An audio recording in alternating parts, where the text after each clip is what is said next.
Member of this board and others associated with LCPS have participated in the formation of a third-party group, Anti-Racist Parents of Loudoun County, or as I like to call them, Chardonnay Antifa.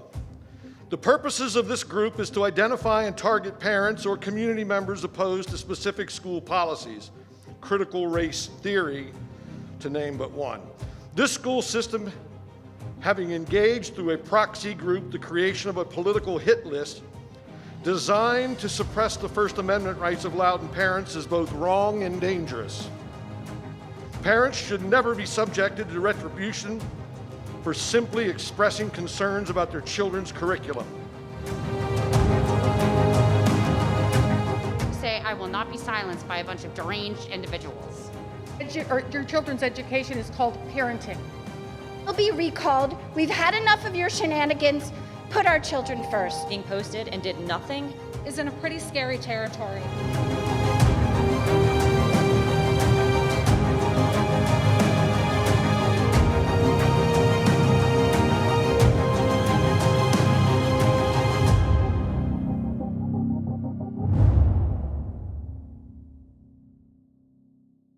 Talk about this play that I recently discovered. I'm looking for a copy, and hopefully I'll be able to read it at some point in the future.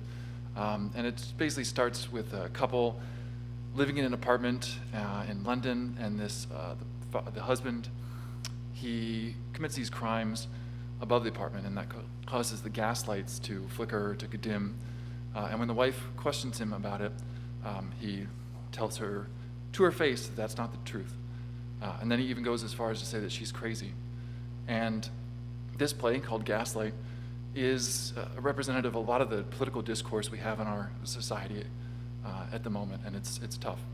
And then also a couple weeks ago, this school board voted 9-0 on an anti-bullying proclamation, and I think that means that we can all say that we don't condone bullying, harassment, or anything of that sort.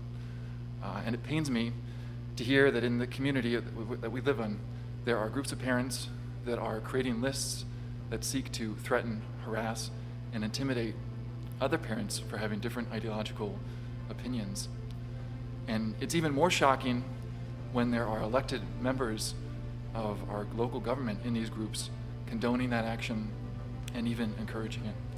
And so I condemn this list making, not just because it's a federal crime that has fines and jail time associated with it, but because that's not what's going to heal the wounds in our community. As we were talking about with critical race theory, it's not the ideology that we want to use because it seeks to divide us. It seeks to break us apart. It wants to put us into buckets that will have us bicker over minor differences. We need to work together to find the tools that will bring us together, that will find the common humanity in everyone. And so I think in closing, I think the bard said it best. A rose by any other name is just as sweet, and I'd like to add that critical race theory by any other name is just as toxic. Thank you.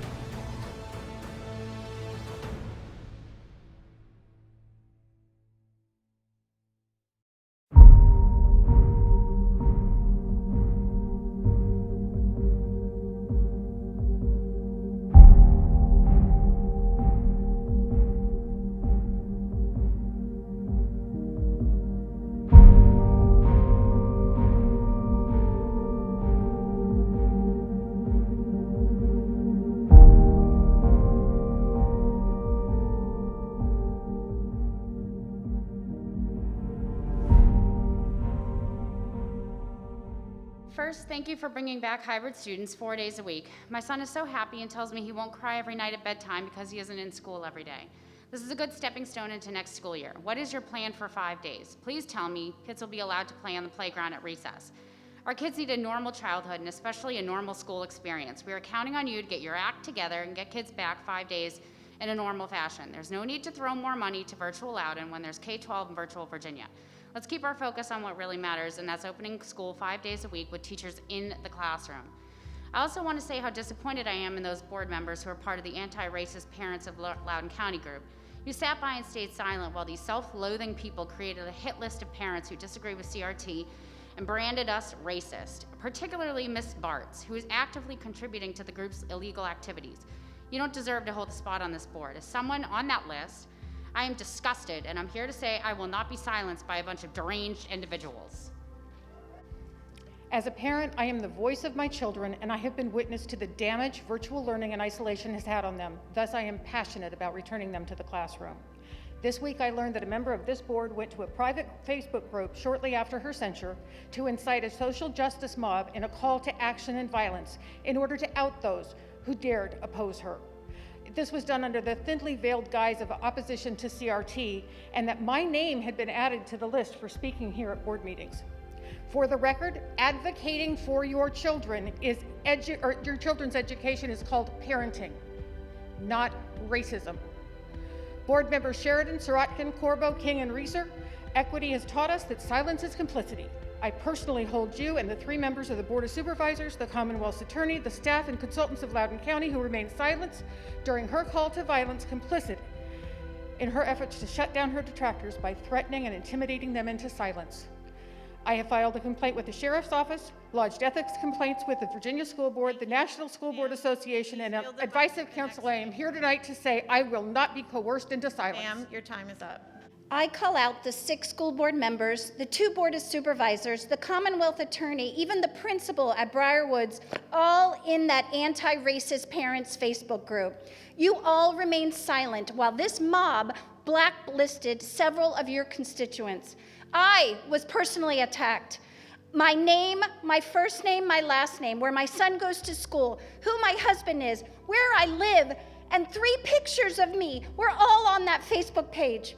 They wanted to send postcards to our neighbors calling us racist and come to our homes with a megaphone and call us racist. And Beth Bartz, you incited this mob. I blame you for these people, including teachers, to come after us because we have different opposing views. Have you not learned your lesson yet? You've been reprimanded, censured, taken off of committees, and you continue your offensive typing on social media. You will be recalled. We've had enough of your shenanigans. Put our children first. Good evening. I've been one of the leaders of a coalition of concerned parents who've been working since last summer to lobby this school board to come up with a plan to return all students to the classroom. When we started this last August, never in a million years could I have imagined that advocating for my daughter's right to a full-time in-person education would land me on a blacklist. Yes, I've been identified as a target by this group, Anti-Racist Parents of Loudoun County. This group alarmingly includes not just parents, but current and former teachers, and several of you. At what point did our school board members go from serving residents to targeting them? Compiling lists of tax-paying citizens and parents fighting for their children's rights, not to mention exercising First Amendment rights, is in a pretty scary territory. While I filed a police report and I know there's an active investigation into this group's activities, I can't help but wonder if I'll have a rock thrown through my window, or will my children be targeted when they return to school? Finally, we're on the right path. Kids are back in school. We'll be back 4 days a week. The unnecessary 6-foot distancing has been squashed. There's so much work left to do. Number 1, commit to 5 days with teachers in the classroom in the fall tonight. There is absolutely no reason to not promise this option to your parents right now. Number 2, let our seniors have some semblance of a senior year. Encourage the high schools to plan school-sponsored activities, proms, and full in-person graduations for the entire class. It's time. These kids have earned it, and being at the end of the school year, risking COVID exposure will not affect schools. Number 3, please let our elementary school kids play on their playgrounds. I don't understand what the holdup is on this. Trust your schools to put proper protocols in place for kids to be safe while on the playgrounds. The weather's getting better, let them play. And 4, for the love of God, Miss Bartz, pull it together. I am sick and tired of LCPS being in the media for embarrassingly immature reasons. Promoting taking action against parents who don't agree with your views on the heels of public censure is outrageous.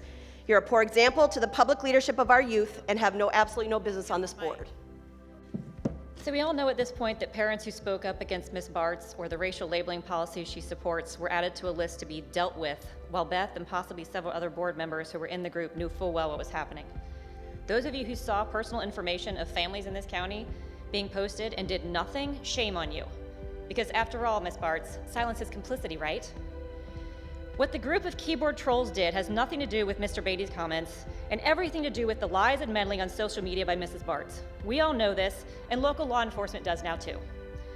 Dr. Ziegler, per your email, if LCPS isn't implementing questionable race theories into the classrooms, please explain the video of a Freedom High School teacher belittling a student in class when he didn't use skin color to describe two women in a photo, and why a CRT writing lab about whiteness and white fragility and white privilege was being taught there. Enough with the lies. We all see what's going on.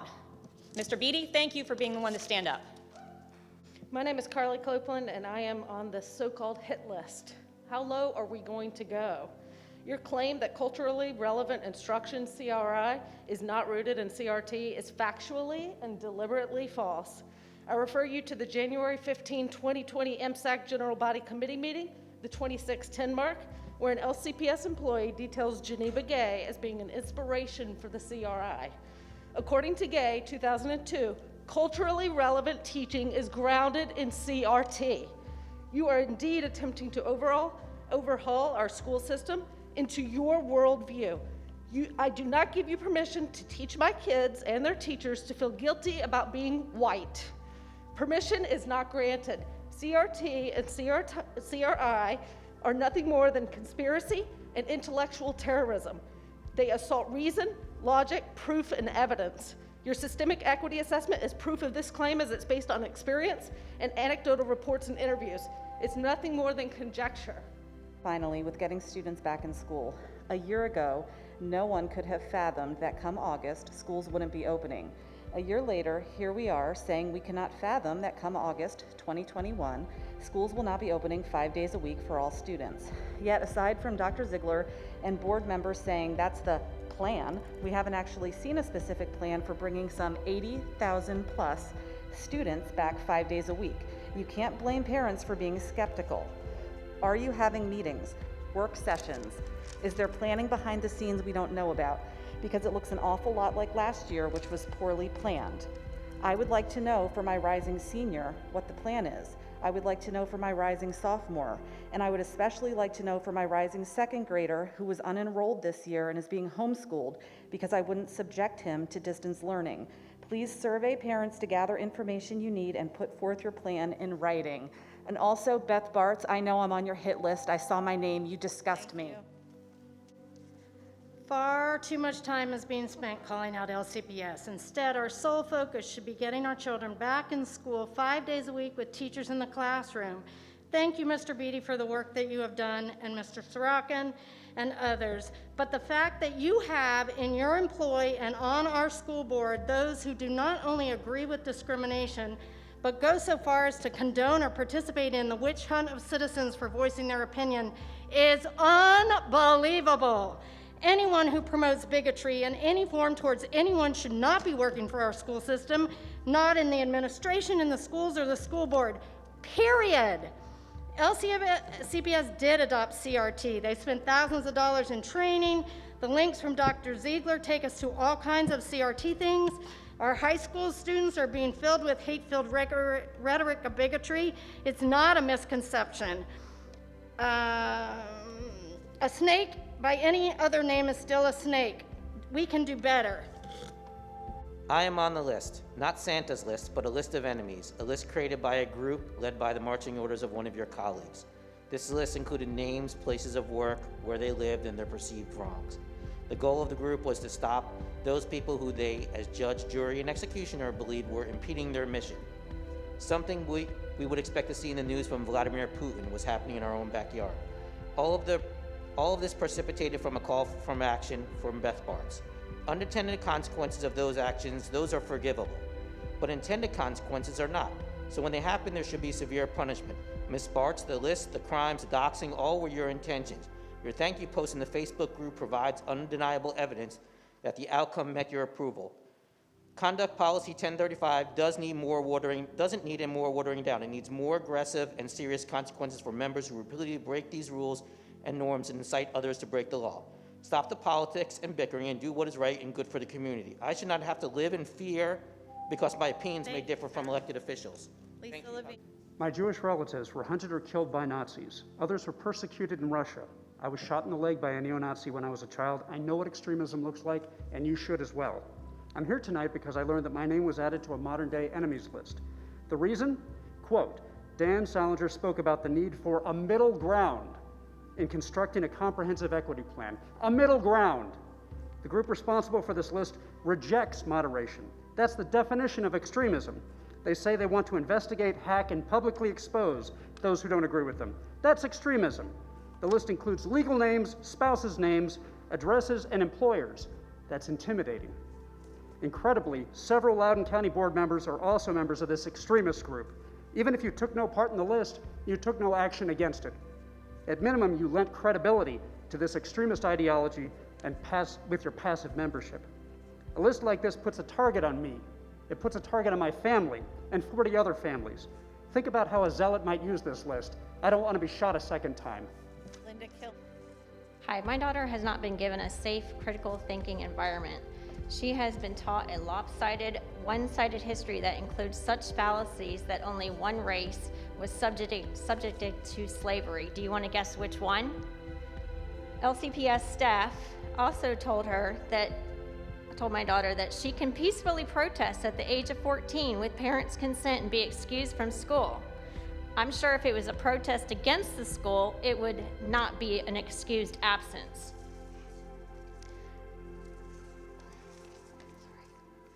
This biased teaching approach is divisive and destructive to our children's learning potential.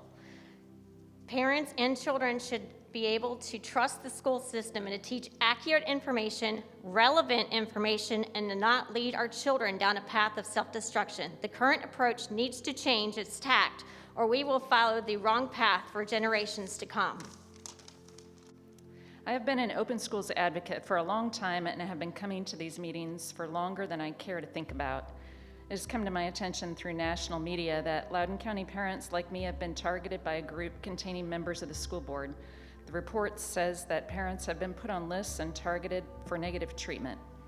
My opinion is that elected officials should be representing parents, not targeting them. I mean, how do you even have time to do this? Why aren't you laser focused on opening schools? Making lists is historically a way to chill speech and public debate. It is also a betrayal of your role as elected officials. I encourage the school board to speak out against this group and these actions today, because I don't want to see a time when parents are afraid to make public comment for fear of personal repercussions. Silence is complicity. Thank you. In a past meeting, it was decided to not allow parents to opt their children out of books. I would call for that to be put back on the table until it's understood exactly what we're going to be teaching to our children. It's unfathomable to think that parents can't decide which books their children are emotionally ready for, but the board can.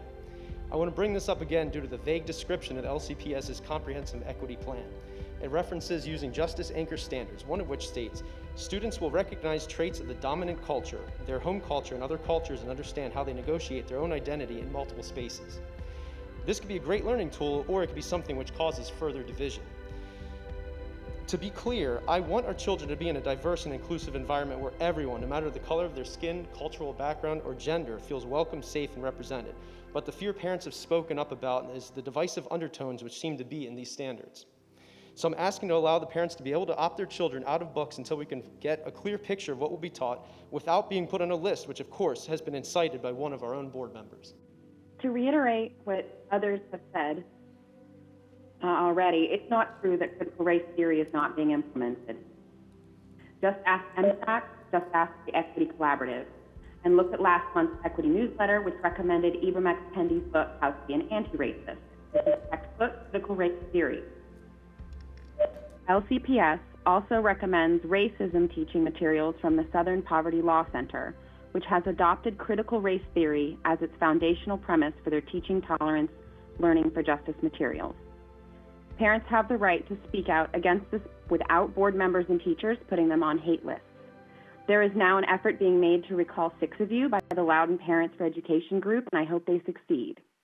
I also learned that my name was added to the Anti-Racist Parents Chardonnay Antifa group's hate list. I would have been highly offended had I not been included. In fact, I want Ms. Bartz to add my name again, just for good measure.